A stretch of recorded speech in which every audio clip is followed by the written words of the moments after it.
നമസ്കാരം. പ്രധാന വാർത്തകൾ.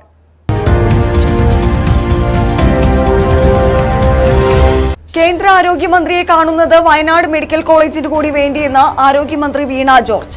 മെഡിക്കൽ കോളേജ് സംബന്ധിച്ച പ്രശ്നങ്ങൾ വയനാട്, കാസർഗോഡ് ജില്ലകളിൽ നിലവിലുണ്ട്. ബോയ്സ് ടൌണിലെ ഭൂമി സംബന്ധിച്ച നിയമ പ്രശ്നങ്ങൾ മറികടക്കാനുള്ള ശ്രമം നടക്കുന്നുണ്ട്. വയനാട് മെഡിക്കൽ കോളേജ് പൂർണ്ണ തോതിൽ പ്രവർത്തനക്ഷമമാക്കാൻ നടപടി സ്വീകരിക്കുമെന്നും ആരോഗ്യമന്ത്രി.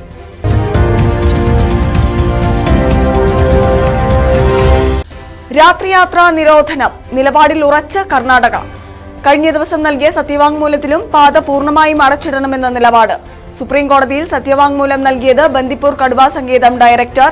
കർണാടക നിലപാട് വ്യക്തമാക്കിയത് കേസിൽ കക്ഷി ചേരാൻ സ്വകാര്യ വ്യക്തി നൽകിയ അപേക്ഷയിൽ സുപ്രീംകോടതി മറ്റു കക്ഷികളോട് നിലപാട് ആരാഞ്ഞപ്പോൾ.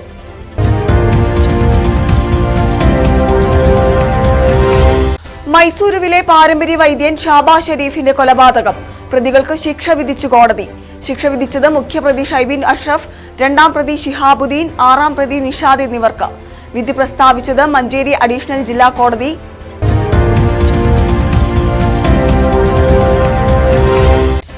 ദുരന്തബാധിതരുടെ പുനരധിവാസത്തിന് ടൌൺഷിപ്പ് പദ്ധതിക്ക് തറക്കല്ലിടും മുമ്പ് കൽപ്പറ്റ എൽസ്റ്റൺ എസ്റ്റേറ്റ് തൊഴിൽ പ്രശ്നം പരിഹരിക്കണമെന്ന് പി ഗഗാറിൻ. ശമ്പള കുടിശ്ശിക ഉൾപ്പെടെയുള്ള മുഴുവൻ കാര്യങ്ങളിലും കൃത്യമായ ഉറപ്പ് വേണം, അല്ലെങ്കിൽ എസ്റ്റേറ്റ് ഭൂമിയിൽ നിന്നും തൊഴിലാളികൾ ഇറങ്ങില്ലെന്നും ഗഗാറിൻ. സംയുക്ത സമരസമിതി നടത്തിയ കലക്ട്രേറ്റ് മാർച്ച് ഗഗാറിൻ ഉദ്ഘാടനം ചെയ്തു.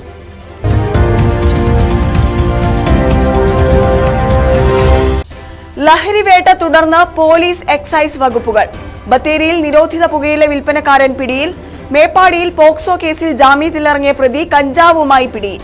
ശരീരത്തിലും ബുള്ളറ്റിന്റെ സീറ്റിനടിയിലും ഒളിപ്പിച്ച് കടത്തുകയായിരുന്ന കഞ്ചാവുമായി അരപ്പറ്റ സ്വദേശി പിടിയിൽ.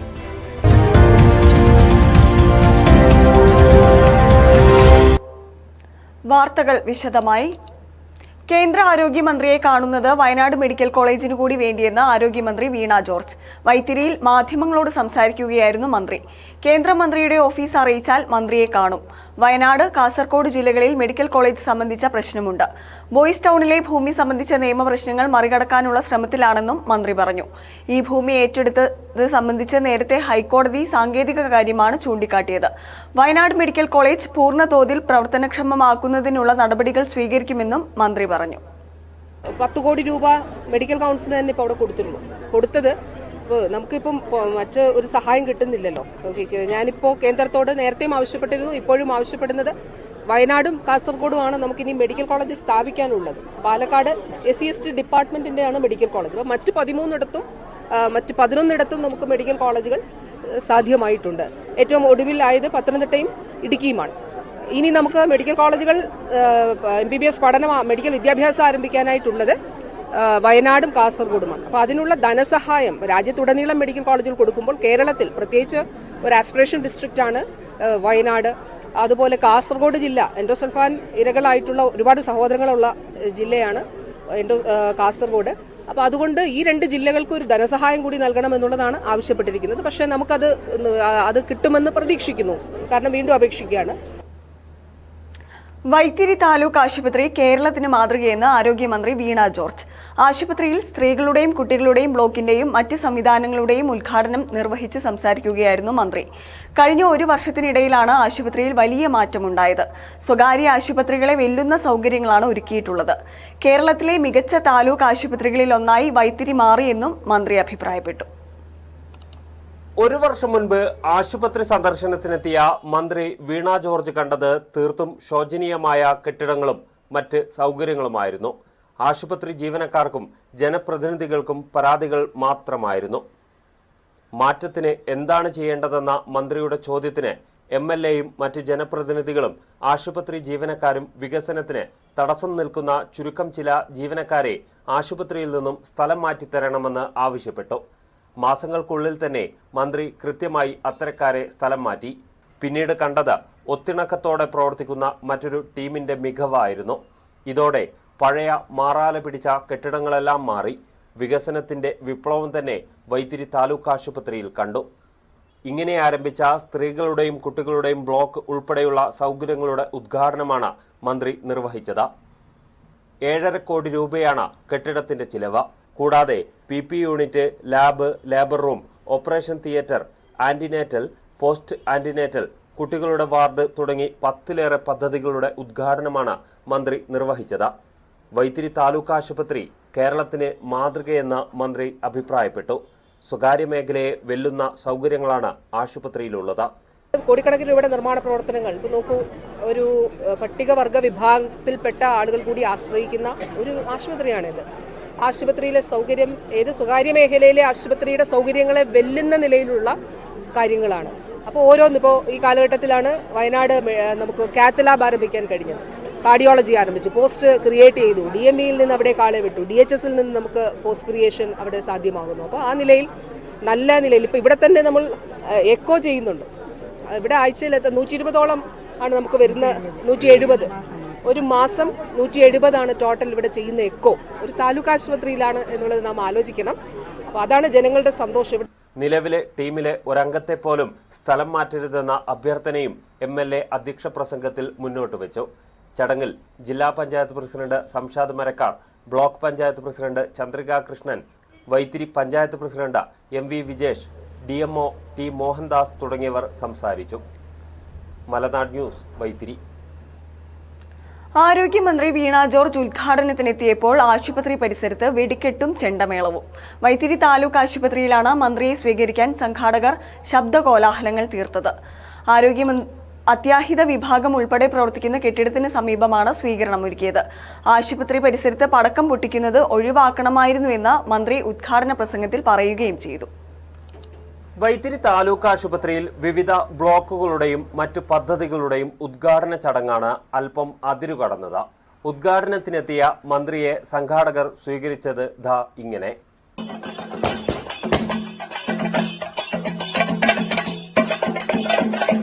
കാതടപ്പിക്കുന്ന ശബ്ദത്തിൽ ചെണ്ടമേളം.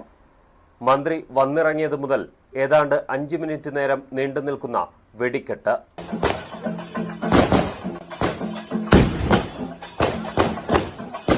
ഇത് ഒരുക്കിയതാകട്ടെ ആശുപത്രിയിലെ അത്യാഹിത വിഭാഗത്തിന് സമീപവും. ഗർഭിണികളും കുട്ടികളും മറ്റു രോഗികളും ഉൾപ്പെടെ നിരവധി പേർ ആശുപത്രിയിൽ ഉള്ളപ്പോഴാണ് മന്ത്രിയെ ഇത്തരത്തിൽ സ്വീകരിച്ചത്. ആശുപത്രി ഉദ്ഘാടന ചടങ്ങിൽ നിന്നും ചെണ്ടമേളവും പടക്കം പൊട്ടിക്കലും ഒഴിവാക്കലുണ്ടെന്ന് മന്ത്രി ഉദ്ഘാടന ചടങ്ങിൽ പറയുകയും ചെയ്തു. നമ്മുടെ ആശുപത്രികളിൽ നമ്മൾ ഈ വെടിക്കെട്ടും ചെണ്ടമേളമൊക്കെ സാധാരണ പാടില്ല എന്നുള്ളതാണ് പറയുന്നത്. ഇത് വൈത്തിരിയുടെ ഒരു സന്തോഷം കൂടിയാണ്, എല്ലാവരും ചേർന്നാണ് എന്ന് പറയുകയുണ്ടായി. പ്രത്യേകിച്ച് അമ്മയും കുഞ്ഞുങ്ങളും അതുപോലെ ഗർഭിണികളും ഒക്കെ ഉള്ള ഒരു ആശുപത്രിയും അതുപോലെ എമർജൻസി വിഭാഗവും ഒക്കെ ഉള്ള നിലയിൽ അപ്പോൾ ആ സന്തോഷമാണ് എന്നുള്ളത് പറയുകയുണ്ടായി. ഞാനപ്പോൾ നേരത്തെ ഇവിടുത്തെ അമ്മമാരോട് ചോദിച്ചു, അപ്പോൾ പറഞ്ഞു അപ്പോൾ അവരും അതിന്റെ ഭാഗമാണ് എന്ന് പറയുകയുണ്ടായി. ആളുകളുടെ സന്തോഷമാകാം ഇത്തരത്തിലുള്ള സ്വീകരണത്തിന് കാരണമെന്നും മന്ത്രി വ്യക്തമാക്കി. ശബ്ദ കോലാഹലത്തെ തുടർന്ന് രോഗികൾക്കുണ്ടാകുന്ന പ്രയാസവും മന്ത്രി തുറന്നു പറഞ്ഞു. വെടിക്കെട്ടും ചെണ്ടമേളവും പ്രയാസം സൃഷ്ടിച്ചതായി രോഗികളും സാക്ഷ്യപ്പെടുത്തുന്നു. മലനാട് ന്യൂസ്, വൈത്തിരി. ദേശീയപാത 766 രാത്രിയാത്രാ നിരോധനം. നിലപാടിൽ ഉറച്ച് കർണാടക. പാത പൂർണ്ണമായും അടച്ചിടാമെന്ന 2019 അതേ നിലപാടാണ് കഴിഞ്ഞ ദിവസവും കർണാടക സുപ്രീം കോടതിയിൽ നൽകിയ സത്യവാങ്മൂലത്തിലും അറിയിച്ചിരിക്കുന്നത്. ബന്ദിപ്പൂർ കടുവ സങ്കേതം ഡയറക്ടറാണ് ഇത് സംബന്ധിച്ച് സത്യവാങ്മൂലം നൽകിയത്. കേസിൽ കക്ഷി ചേരാൻ സ്വകാര്യ വ്യക്തി നൽകിയ അപേക്ഷയിന്മേൽ സുപ്രീം കോടതി മറ്റു കക്ഷികളോട് നിലപാട് ആരാഞ്ഞപ്പോഴാണ് കർണാടക നിലപാട് ആവർത്തിച്ചിരിക്കുന്നത്. ദേശീയപാത 766 നിലനിൽക്കുന്ന രാത്രിയാത്രാ നിരോധന കേസിൽ സ്വകാര്യ വ്യക്തി സുപ്രീം കോടതിയിൽ കക്ഷി ചേരാൻ നൽകിയ അപേക്ഷയിലാണ് കർണാടക സർക്കാർ മുൻ നിലപാട് ആവർത്തിച്ചത്. 2019 റോഡ് പൂർണ്ണമായും അടയ്ക്കണമെന്ന നിർദ്ദേശമാണ് സുപ്രീം കോടതി മുമ്പാകെ കഴിഞ്ഞ ദിവസവും കർണാടക നൽകിയിരുന്നത്. കഴിഞ്ഞ ദിവസം കർണാടക സർക്കാരിനായി ബന്ദിപ്പൂർ കടുവ സങ്കേതം ഡയറക്ടറാണ് സുപ്രീം കോടതിയിൽ സത്യവാങ്മൂലം നൽകിയത്. കേസിൽ കക്ഷി ചേരുന്നതിന് വേണ്ടി ഒരു വ്യക്തി നൽകിയ ഹർജിയിൽ കർണാടക സർക്കാർ നൽകിയ മറുപടിയാണത്. ഈ നിലപാട് കർണാടക സർക്കാരിന് ഈ കേസിന്റെ തുടക്കം വരെ ഉള്ളതാണ്. മാത്രമല്ല 2019 വിധിയിൽ സുപ്രീം കോടതി ഇത് ആവർത്തിച്ചിട്ടുള്ളതുമാണ്. അപ്പോൾ സുപ്രീം കോടതി പുറപ്പെടുവിച്ച ഒരു വിധിയുടെ അടിസ്ഥാനത്തിൽ കർണാടക സർക്കാർ നൽകിയിട്ടുള്ള ഒരു നിലപാട് എന്ന് മാത്രമേ അതിലെ കാണേണ്ടതുള്ളൂ. മേൽപ്പാലങ്ങൾ സാധ്യമല്ല, അതുപോലെ തന്നെ അണ്ടർ പാസുകൾക്കും അനുമതി നൽകാൻ സാധിക്കില്ല, കോൺവോയ് സിസ്റ്റത്തിൽ വാഹനം കൊണ്ടുവരാൻ അനുമതി നൽകാൻ സാധിക്കില്ല എന്നൊക്കെ സുപ്രീം കോടതി 2019 തന്നെ വിധിച്ചു കഴിഞ്ഞിട്ടുള്ള കാര്യമാണ്. രാത്രിയാത്രാ നിരോധനം നിലനിൽക്കുന്ന ദേശീയപാതയ്ക്ക് ബദലായി വള്ളുവാടി ചിക്കബർഗി പാത, എലിവേറ്റഡ് പാത, തുരങ്കപാത എന്നീ രീതിയിൽ നിർദ്ദേശങ്ങൾ വന്നിരുന്നു. ഇത് പരിഗണിച്ച് നാഗർഹോള കടുവാ സങ്കേതത്തിലൂടെ കടന്നുപോകുന്ന കുട്ട ഗോണിക്കുപ്പ സ്റ്റേറ്റ് ഹൈവേ ബദൽപാത എന്ന നിലയിൽ 75 കോടി രൂപ ചെലവഴിച്ച് കർണാടക നവീകരിച്ചിട്ടുണ്ടെന്നും രാത്രികാലങ്ങളിൽ ഇതുവഴിയാണ് കൂടുതലായി വാഹനങ്ങൾ കടന്നുപോകുന്നതെന്നും സത്യവാങ്മൂലത്തിൽ പറയുന്നുണ്ട്. അതിനാൽ ദേശീയപാത 766 ബദലായി ഇത് കണക്കാക്കി രാത്രിയാത്രാ നിരോധനം നിലനിൽക്കുന്ന NH 766 പൂർണ്ണമായും അടച്ചിടാമെന്നുമാണ് ഡയറക്ടർ സുപ്രീം കോടതിയിൽ നൽകിയ സത്യവാങ്മൂലത്തിൽ പറഞ്ഞിരിക്കുന്നത്. അതേസമയം നിലവിൽ നഞ്ചൻകോട് വയനാട് നിലമ്പൂർ റെയിൽപാതയുമായി ബന്ധപ്പെട്ട നിർദ്ദിഷ്ട തുരങ്കപാത വഴി തന്നെ ദേശീയപാത കടന്നുപോകുന്ന നിലയിലാണ് കാര്യങ്ങൾ മുന്നോട്ടു പോകുന്നതെന്നും അതിനാൽ കർണാടകയുടെ നിലപാട് പ്രതികൂലമാവില്ലെന്ന പ്രതീക്ഷയാണ് റെയിൽവേ ആക്ഷൻ കമ്മിറ്റി അടക്കമുള്ളവർ പങ്കുവയ്ക്കുന്നത്. മലനാട് ന്യൂസ്, ബത്തേരി. മൈസൂരുവിലെ പാരമ്പര്യ വൈദ്യൻ ഷാബാ ഷെരീഫിന്റെ കൊലപാതകം പ്രതികൾക്ക് ശിക്ഷ വിധിച്ച് കോടതി.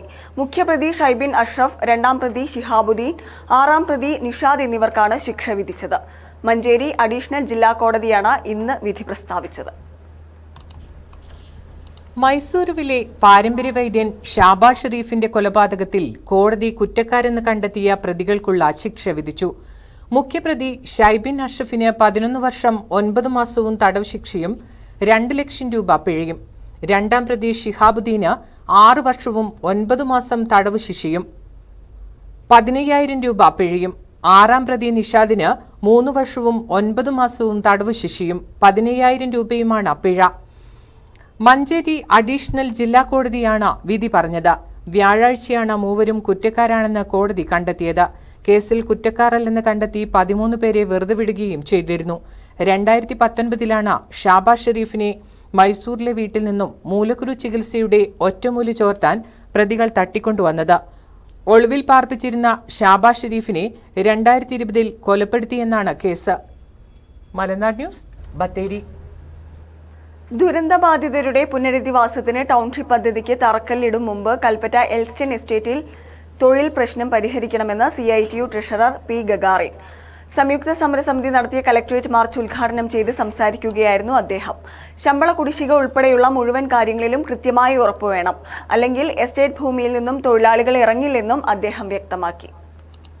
ടൗൺഷിപ്പ് പദ്ധതിക്കായി ഏറ്റെടുക്കുന്ന കൽപ്പറ്റ എൽസ്റ്റൺ എസ്റ്റേറ്റിലെ തൊഴിലാളികളാണ് ഭൂമി സർക്കാർ ഏറ്റെടുക്കും മുൻപ് തൊഴിൽ പ്രശ്നം പരിഹരിക്കണമെന്നാവശ്യപ്പെട്ട് കളക്ട്രേറ്റിലേക്ക് മാർച്ച് നടത്തിയത്. സംയുക്ത സമരസമിതിയുടെ നേതൃത്വത്തിൽ നടത്തിയ മാർച്ചിൽ നിരവധി തൊഴിലാളികൾ പങ്കെടുത്തു. ടൗൺഷിപ്പിന് തറക്കല്ലിടും മുൻപ് തോട്ടത്തിലെ തൊഴിൽ പ്രശ്നം പരിഹരിക്കണമെന്ന് സമരം ഉദ്ഘാടനം ചെയ്ത CITU ജില്ലാ ട്രഷറർ P. ഗഗാറിൻ ആവശ്യപ്പെട്ടു. നമ്മുടെ ജില്ലയിലുള്ള അപൂർവങ്ങളിൽ അപൂർവമായ ഒരു എസ്റ്റേറ്റാണ് എൽസ്റ്റൺ എസ്റ്റേറ്റ്. അപ്പോൾ തൊഴിലാളികളെ സംബന്ധിച്ച് ജോലി ചെയ്യുന്ന തൊഴിലാളികൾ, ജോലിയിൽ നിന്ന് പിരിഞ്ഞ തൊഴിലാളികൾ അവരുടെ ജീവിതം മുഴുവൻ അവിടെ അർപ്പിച്ച് ജോലി ചെയ്യുന്നവർ, അവരുടെ ഒരാനുകൂല്യം അവർ കിട്ടുന്നില്ല. ഒരാനുകൂല്യം. ഈ എസ്റ്റേറ്റിന്റെ ഒരു ഡിവിഷൻ ഗവൺമെന്റ് ഏറ്റെടുക്കും. അതിന് കോടതി ഇടപെട്ടുകൊണ്ട് അതിന് പണം കൂടി കൊടുക്കണമെന്ന് പറഞ്ഞപ്പോൾ സന്തോഷിച്ചു. കാരണം ഈ പ്രശ്നത്തിന് ഒരു ശാശ്വത പരിഹാരം ഉണ്ടാവുമല്ലോ. തൊഴിലാളികൾക്ക് ശമ്പളവും ബോണസും, പിരിഞ്ഞുപോയ തൊഴിലാളികൾക്ക് PF ഉൾപ്പെടെയുള്ള ആനുകൂല്യങ്ങളും വിതരണം ചെയ്യാനുണ്ട്. ഈ തുക വിതരണം ചെയ്യാതെ തോട്ടഭൂമി കൈമാറാൻ അനുവദിക്കില്ലെന്നും അദ്ദേഹം പറഞ്ഞു. INTUC ജില്ലാ പ്രസിഡന്റ് PP ആലി സമരത്തിൽ അധ്യക്ഷനായിരുന്നു. തൊഴിൽ പ്രശ്നം വർഷങ്ങൾക്ക് മുൻപ് തന്നെ പരിഹരിക്കാൻ അവസരമുണ്ടായിട്ടും മാനേജ്മെന്റ് അതിന് തയ്യാറായില്ല. ഇപ്പോൾ എസ്റ്റേറ്റ് ഭൂമി പകുതിയോളം വിൽപ്പന നടത്തുമ്പോഴും ആനുകൂല്യങ്ങൾ നൽകാത്തത് പ്രതിഷേധാർഹമാണെന്നും അദ്ദേഹം പറഞ്ഞു.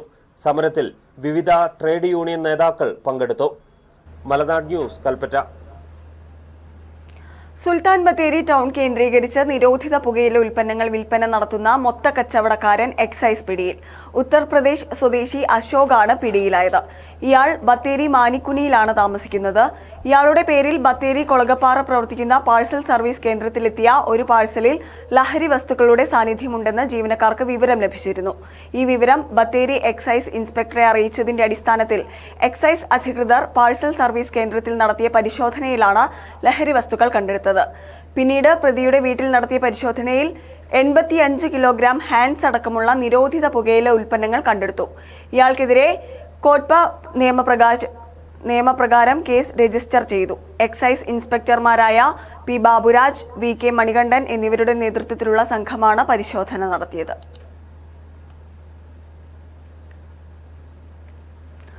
പോക്സോ കേസിൽ ജാമ്യത്തിലിറങ്ങിയ പ്രതി കഞ്ചാവുമായി പിടിയിലായി. താഴെയരപ്പറ്റ ശശി നിവാസിൽ രഞ്ജിത്ത് ശശിയാണ് ജില്ലാ പോലീസ് മേധാവിയുടെ ലഹരി വിരുദ്ധ സ്ക്വാഡും മേപ്പാടി പോലീസും ചേർന്ന് പിടികൂടിയത്. മേപ്പാടി വിംസ് ആശുപത്രി പരിസരത്ത് വെച്ചാണ് ഇയാൾ പിടിയിലായത്. ഇയാൾ സ്ഥിരം കഞ്ചാവ് വിൽപ്പനക്കാരനാണെന്ന് പോലീസ് പറഞ്ഞു.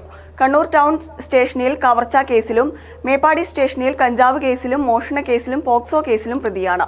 പോക്സോ കേസിൽ ജാമ്യത്തിൽ ഇറങ്ങിയ ഇയാൾ വീണ്ടും കുറ്റകൃത്യത്തിൽ ഏർപ്പെടുകയായിരുന്നു. 412 ഗ്രാം കഞ്ചാവാണ് ഇയാളിൽ നിന്നും കണ്ടെടുത്തത്. ശരീരത്തിലും ബുള്ളറ്റിന്റെ സീറ്റിനടിയിലും ഒളിപ്പിച്ചു കടത്തുകയായിരുന്ന കഞ്ചാവ് പിടികൂടി. താഴെയരപ്പറ്റ പുതിയപാടി വില്ലൂർ വീട്ടിൽ സാബിർ റഹ്മാനെയാണ് മേപ്പാടി പോലീസ് പിടികൂടിയത്. ചുളിക്കയിൽ നടത്തിയ വാഹന പരിശോധനയ്ക്കിടെയാണ് ഇയാൾ പിടിയിലായത്. ഇയാളിൽ നിന്നും 50 ഗ്രാം കഞ്ചാവ് പിടിച്ചെടുത്തു. മേപ്പാടി SI ഷറഫുദ്ദീന്റെ നേതൃത്വത്തിലുള്ള പോലീസ് സംഘമാണ് ഇയാളെ പിടികൂടിയത്. നൂൽപ്പുഴ കാപ്പാട് കാട്ടാന ആക്രമണത്തിൽ കൊല്ലപ്പെട്ട മാനുവിന്റെ കുടുംബത്തിന് ഇതുവരെ നഷ്ടപരിഹാരം ലഭിച്ചില്ല. ആധാർ, ബാങ്ക് അക്കൗണ്ട്, കുട്ടികളുടെ ജനന സർട്ടിഫിക്കറ്റ് എന്നിവ നൽകാത്തതാണ് പണം കിട്ടാൻ തടസ്സമായിരിക്കുന്നത്. നിലവിൽ ഈ രേഖകളൊന്നും കുടുംബത്തിന് ഇല്ലാത്തതും തിരിച്ചടിയായി. ഇക്കഴിഞ്ഞ ഫെബ്രുവരി 11-നാണ് തമിഴ്നാട് അതിർത്തിയോട് ചേർന്നുള്ള നൂൽപ്പുഴ കാപ്പാട് വെച്ച് കാട്ടാനയുടെ ആക്രമണത്തിൽ മാനു കൊല്ലപ്പെട്ടത്. സംഭവം കഴിഞ്ഞ് ഒരു മാസം പിന്നിട്ടിട്ടും കുടുംബത്തിന് നഷ്ടപരിഹാരം ലഭിച്ചിട്ടില്ല. പൈസ ഒന്നും ഞങ്ങൾക്ക് കിട്ടിയിട്ടില്ല. പൈസ നിങ്ങൾ 9,500 രൂപ മാത്രമേ തന്നിട്ടുള്ളൂ. ബാക്കി പൈസ നിങ്ങൾ ബാങ്കിൽ ഇടാന്നല്ലേ പറഞ്ഞ്, അതുകൊണ്ട് ഞങ്ങൾക്ക് കിട്ടിയിട്ടില്ല. നിയമപരമായ തടസ്സമാണ് ഇതിന് കാരണമായിരിക്കുന്നത്. മാനുവിന്റെ കുടുംബത്തിന് 10 ലക്ഷം രൂപയാണ് നഷ്ടപരിഹാരമായി നൽകാൻ തീരുമാനിച്ചത്. അടുത്ത ദിവസം തന്നെ 10 ലക്ഷം രൂപ നൽകാൻ നടപടി സ്വീകരിച്ചപ്പോഴാണ് ഇവരെ സംബന്ധിച്ച ഒരു രേഖയുമില്ലെന്ന് ബോധ്യമായത്. തുക കൈപ്പറ്റൽ പ്രതിസന്ധിയിലായിരിക്കുകയാണ്. രേഖകൾ പ്രകാരം മാനു താമസിക്കുന്നത് തമിഴ്നാട്ടിലും കൊല്ലപ്പെട്ടത് കേരളത്തിലുമാണ്. ഭാര്യ ചന്ദ്രികയോടൊപ്പം തമിഴ്നാട്ടിലെ മെഴുകൻമൂല ഉന്നതിയിലാണ് മാനു താമസിച്ചു വന്നത്. ഇവിടെയും ഇവർ താമസിക്കുന്നതിന് രേഖകളൊന്നും തന്നെയില്ല. ഈ സാഹചര്യത്തിൽ ഇരു സംസ്ഥാനങ്ങളുടെയും അധികാരികളുടെ ഇടപെടൽ വേണമെന്ന ആവശ്യമാണ് ഉയരുന്നത്. മലനാട് ന്യൂസ്, ബത്തേരി. വള്ളിയൂർക്കാവ് ഉത്സവത്തിന്റെ ഭാഗമായി കുറിച്യ സമുദായത്തിന്റെ നേതൃത്വത്തിൽ വള്ളിയൂർക്കാവിൽ നികൽ കാണൽ ചടങ്ങ് നടത്തി. താഴേക്കാവിലെ മുനിയറയ്ക്ക് സമീപമാണ് ചടങ്ങ് നടത്തിയത്. കൊടിയേറ്റിന് മുന്നോടിയായാണ് നികൽ കാണൽ ചടങ്ങ് നടത്തിയത്. കൊടിയേറ്റിന്റെ മുന്നോടിയായാണ് ഇന്നലെ കുറച്ച് സമുദായത്തിന്റെ നേതൃത്വത്തിൽ വീണ്ടും നികൽ കാണൽ ചടങ്ങ് നടത്തിയത്. മറ്റു ക്ഷേത്രങ്ങളെ അപേക്ഷിച്ച് വള്ളിയൂർക്കാവ് ക്ഷേത്രത്തിൽ ഗോത്ര സമൂഹത്തിന് ഏറെ പ്രാധാന്യമുണ്ട്. ഇതിൽ കുറിച്യ സമൂഹത്തിനും ചില ഉത്തരവാദിത്തങ്ങൾ ഏൽപ്പിച്ചു നൽകിയിട്ടുണ്ട്. ഉത്സവത്തിലെ പന്തമെടുക്കൽ, കൊടിയെടുക്കൽ, കഥന പൊട്ടിക്കൽ തുടങ്ങിയ ചടങ്ങുകൾ കുറിച്യ സമൂഹത്തിന് സമുദായം കൽപ്പിച്ചു നൽകിയിട്ടുള്ളവയാണ്. മാനന്തവാടി ചെന്നലായി കല്ലിയോട്ട് തറവാട്ടിലെ കാരണവന്മാരുടെ നേതൃത്വത്തിലാണ് കുറിച്യ സമുദായം താഴേക്കാവിൽ നികൽ കാണൽ ചടങ്ങ് നടത്തിയത്. ഉത്സവത്തിന്റെ തുടക്കത്തിലും സമുദായത്തിന്റെ നേതൃത്വത്തിൽ നികൽ കാണൽ ചടങ്ങ് നടത്തിയിരുന്നു. മലനാട് ന്യൂസ്, മാനന്തവാടി. വാഹനാപകടത്തിൽ മരണപ്പെട്ട സഹപാഠികളുടെ ഓർമ്മയ്ക്കായി വിവിധ ജീവകാരുണ്യ പ്രവർത്തനങ്ങൾ നടത്തുകയാണ് ഒരു കൂട്ടം യുവാക്കൾ. തിരുവനന്തപുരം സാരാഭായ് എഞ്ചിനീയറിംഗ് കോളേജിൽ പഠിക്കവേ വിനോദയാത്ര പോവുകയും ഇടുക്കി രാജാക്കോട്ട് വെച്ച് അപകടത്തിൽ സഹപാഠികളായ 7 പേർ മരിക്കുകയും ചെയ്തിരുന്നു. ഇവരുടെ ഓർമ്മയ്ക്കായാണ് വിവിധ സേവന പ്രവർത്തനങ്ങൾ നടത്തിവരുന്നത്.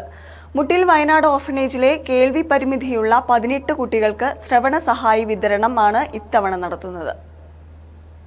2009 മുതൽ 13 വരെ തിരുവനന്തപുരം സാരാഭായ് എഞ്ചിനീയറിംഗ് കോളേജിൽ പഠിച്ചിരുന്ന വിദ്യാർത്ഥികൾ പഠനം പൂർത്തിയാക്കാൻ മാസങ്ങൾ മാത്രം ശേഷിക്കെയാണ് 2013 ഇടുക്കിയിലേക്ക് വിനോദയാത്രയ്ക്ക് പോയത്. യാത്രക്കിടെ ഇടുക്കി രാജാക്കാട് വെച്ച് ബസ് അപകടത്തിൽപ്പെട്ട് 7 വിദ്യാർത്ഥികൾക്ക് ജീവൻ നഷ്ടമായി. മഞ്ജു, ഷൈജു, ശ്രീജേഷ്, ശരത്ത്, ഹേമന്ത്, വിഘ്നേഷ്, ജിതിൻ എന്നിവരാണ് മരണപ്പെട്ടത്. വർഷങ്ങൾ കഴിയുമ്പോഴും ആ 7 പേരെയും അക്കാലത്തെ സഹപാഠികൾ ഓർക്കുകയാണ്. അവരുടെ ഓർമ്മ നിലനിർത്താനായി ക്ലൗഡ് 7 ചാരിറ്റബിൾ ട്രസ്റ്റ് രൂപീകരിച്ച വിവിധ പ്രവർത്തനങ്ങൾ നടത്തിവരികയാണ്. മുട്ടിൽ വയനാട് മുസ്ലിം ഓർഫനേജിലെ 18 കുട്ടികൾക്ക് ട്രസ്റ്റിന്റെ ആഭിമുഖ്യത്തിൽ നാളെ ശ്രവണ സഹായികൾ വിതരണം ചെയ്യും. 5.5 ലക്ഷം രൂപ ചിലവിലാണ് സഹായ വിതരണം നടത്തുന്നത്. ഒരു വർഷത്തെ കലാലയ ജീവിതം അവസാനിക്കുന്ന കാലഘട്ടമായിരുന്നു. ഒരുപാട് വിഷമം നമുക്കുണ്ടായി. അപ്പം ആ വിഷമങ്ങളൊക്കെ തള്ളി നീക്കി കോളേജ് ജീവിതം ഇങ്ങനെ അവസാനിച്ച് ഞങ്ങൾ ആ കോളേജിൽ നിന്ന് പടിയിറങ്ങുമ്പോൾ ഞങ്ങളുടെ എല്ലാവരുടെയും മനസ്സിലൊരു ആഗ്രഹം ഉണ്ടായിരുന്നു. നമ്മുടെ കൂടെ ഉണ്ടായിരുന്നവരെ എല്ലാ വർഷവും നമുക്ക് ഓർമ്മിക്കണം. അവരുടെ ആ ഓർമ്മ ദിവസത്തിൽ ഒന്ന് ഒത്തുചേരണം. അവർക്ക് വേണ്ടി എന്തെങ്കിലുമൊക്കെ നമ്മളെക്കാൾ കഴിയുന്ന ചില സഹായങ്ങൾ ആർക്കെങ്കിലുമൊക്കെ ചെയ്യാൻ പറ്റുമെങ്കിൽ അവരുടെ ഓർമ്മ ദിവസത്തിൽ ചെയ്യണം. അങ്ങനെ ഒരു ആഗ്രഹം ഉണ്ടായിരുന്നു. അങ്ങനെ 2014 മുതൽ തുടർച്ചയായി പല സ്ഥലങ്ങളിൽ ഇങ്ങനെ. നാളെ നടക്കുന്ന ചടങ്ങിൽ പത്മശ്രീ ഡോക്ടർ ധനഞ്ജയ് സഖ്ദേവ്, സിനിമാ താരം അബു സലീം ഉൾപ്പെടെയുള്ളവർ പങ്കെടുക്കും. മുൻ വർഷങ്ങളിൽ വീൽ ചെയർ വിതരണം ഉൾപ്പെടെ നിരവധി സേവന പ്രവർത്തനങ്ങൾ നടത്തിയിട്ടുണ്ട്. കൂടുതൽ ജീവകാരുണ്യ പ്രവർത്തനങ്ങൾ നടത്തി സഹപാഠികളുടെ ഓർമ്മ നിലനിർത്തുകയാണ് ട്രസ്റ്റ് ലക്ഷ്യമിടുന്നതെന്ന് ഇവർ പറഞ്ഞു. മലനാട് ന്യൂസ്, കൽപ്പറ്റ. സ്നേഹസംഗമമായി റെസിഡൻഷ്യൽ ക്യാമ്പിലെ ഇഫ്താർ വിരുന്ന്. മീനങ്ങാടി ഗവൺമെന്റ് ഹയർ സെക്കൻഡറി സ്കൂളിലാണ് അധ്യാപകരും PTA-യും ചേർന്ന് ആചാരത്തനിമ ഒട്ടും ചോരാതെ സ്നേഹവിരുന്നൊരുക്കിയത്. ഈ വർഷം സർവീസിൽ നിന്ന് വിരമിക്കുന്ന അധ്യാപകർക്കുള്ള യാത്രയയപ്പ് സമ്മേളനം കൂടിയായാണ് ഇഫ്താർ സംഗമം നടത്തിയത്. ജില്ലയിലെ തന്നെ ഏറ്റവും അധികം വിദ്യാർത്ഥികൾ പരീക്ഷ എഴുതുന്ന മീനങ്ങാടി ഗവൺമെന്റ് ഹയർ സെക്കൻഡറി സ്കൂളിലാണ് ഇങ്ങനെ ഒരു വേറിട്ട സംഗമം നടത്തിയത്. മാനസിക സമ്മർദ്ദമേറിയ പരീക്ഷാ നാളുകൾ അവസാനിക്കാറാകുമ്പോൾ കുട്ടികൾക്ക് സന്തോഷിക്കാനുള്ള ഒരവസരം കൂടിയാണ് അധികൃതർ ഒരുക്കി നൽകിയത്. ജാതിമത ഭേദമന്യേ എല്ലാവരും ചേർന്ന് നടത്തുന്ന ഇത്തരം സംഗമങ്ങൾ ആധുനിക കാലത്തെ മതസൗഹാർദ്ദ മാതൃകയെന്ന് അതിഥികളായി എത്തിയ ബ്ലോക്ക് ഗ്രാമപഞ്ചായത്ത് പ്രസിഡന്റുമാർ പറഞ്ഞു. വലിയൊരു പ്രസംഗത്തിന് മുതിരുന്നില്ല. എന്തായാലും PTA-യുടെയും അധ്യാപകരുടെയും നേതൃത്വത്തിൽ ഇന്ന് ഇഫ്താർ വിരുന്നും അതുപോലെ തന്നെ 3 അധ്യാപകർക്കുള്ള യാത്രയയപ്പ് ചടങ്ങുമാണ് ഇവിടെ നടക്കുന്നത്. പല അതിർവരമ്പുകൾ തീർത്തുകൊണ്ട് മനുഷ്യർ ഒരുമിച്ച് നിൽക്കുന്നതിന് പകരം ഭിന്നിച്ചു നിൽക്കാനുള്ള കാരണങ്ങൾ തേടുന്ന പുതിയ കാലത്ത് ഒരുമിച്ചിരിക്കാനും പരസ്പരം സംസാരിക്കാനും ഒത്തുകൂടാനും ഒക്കെയുള്ള ഒരു നല്ല വേദിയായി ഇത്തരം സംഗമങ്ങൾ മാറും എന്നുള്ള കാര്യത്തിൽ തർക്കമില്ല. പാഠപുസ്തകത്തോടൊപ്പം ജീവിതവും പഠിപ്പിക്കുന്ന ക്യാമ്പിലെ ഇഫ്താർ വിരുന്നിൽ പങ്കെടുക്കുമ്പോൾ ഗോത്രവർഗ വിദ്യാർത്ഥികൾ അടക്കമുള്ളവരും ഏറെ സന്തോഷത്തിലാണ്. PTA president N. Hajis, principal Shivi Krishnan തുടങ്ങിയവർ നേതൃത്വം നൽകി. മലനാട് ന്യൂസ്, മീനങ്ങാടി. കമ്പോള നിലവാരം.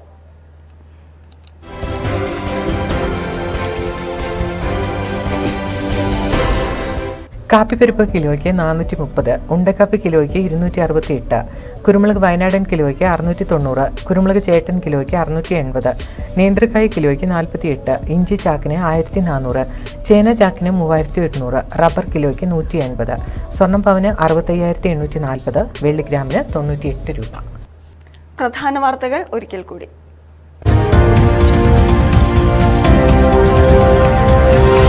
കേന്ദ്ര ആരോഗ്യമന്ത്രിയെ കാണുന്നത് വയനാട് മെഡിക്കൽ കോളേജിന് കൂടി വേണ്ടിയെന്ന് ആരോഗ്യമന്ത്രി Veena George.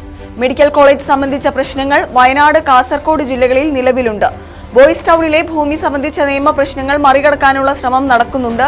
Wayanad medical college പൂർണ്ണ തോതിൽ പ്രവർത്തനക്ഷമമാക്കാൻ നടപടി സ്വീകരിക്കുമെന്നും ആരോഗ്യമന്ത്രി.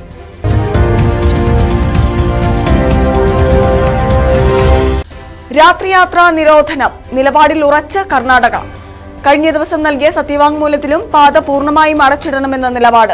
സുപ്രീം കോടതിയിൽ സത്യവാങ്മൂലം നൽകിയത് ബന്ദിപ്പൂർ കടുവാ സങ്കേതം ഡയറക്ടർ.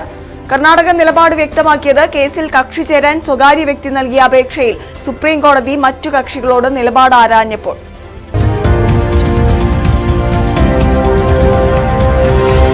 മൈസൂരുവിലെ പാരമ്പര്യ വൈദ്യൻ ഷാബാ ഷെരീഫിന്റെ കൊലപാതകം. പ്രതികൾക്ക് ശിക്ഷ വിധിച്ചു കോടതി.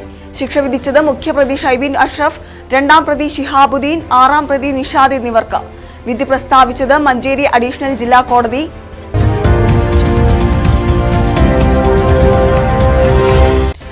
ദുരന്തബാധിതരുടെ പുനരധിവാസത്തിന് ടൗൺഷിപ്പ് പദ്ധതിക്ക് തറക്കല്ലിടും മുമ്പ് കൽപ്പറ്റ എൽസ്റ്റൺ എസ്റ്റേറ്റ് തൊഴിൽ പ്രശ്നം പരിഹരിക്കണമെന്ന് P. ഗഗാറിൻ.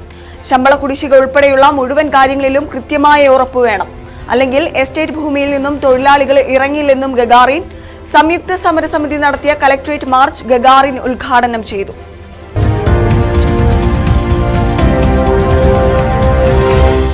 ലഹരിവേട്ട തുടർന്ന് പോലീസ് എക്സൈസ് വകുപ്പുകൾ.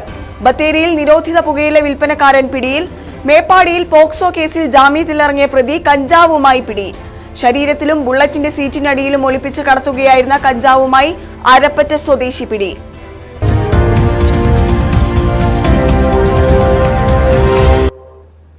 ഇതോടെ വാർത്തകൾ പൂർണ്ണമാകുന്നു.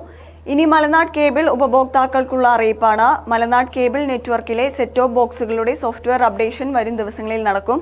ഇത് സാധാരണയായി നടക്കുന്ന പ്രവൃത്തിയുടെ ഭാഗമാണ്. ഈ സമയം ഉപഭോക്താക്കൾ സെറ്റ് ടോപ്പ് ബോക്സ് ഓഫ് ചെയ്യരുതെന്ന് ഓർമ്മിപ്പിക്കുന്നു.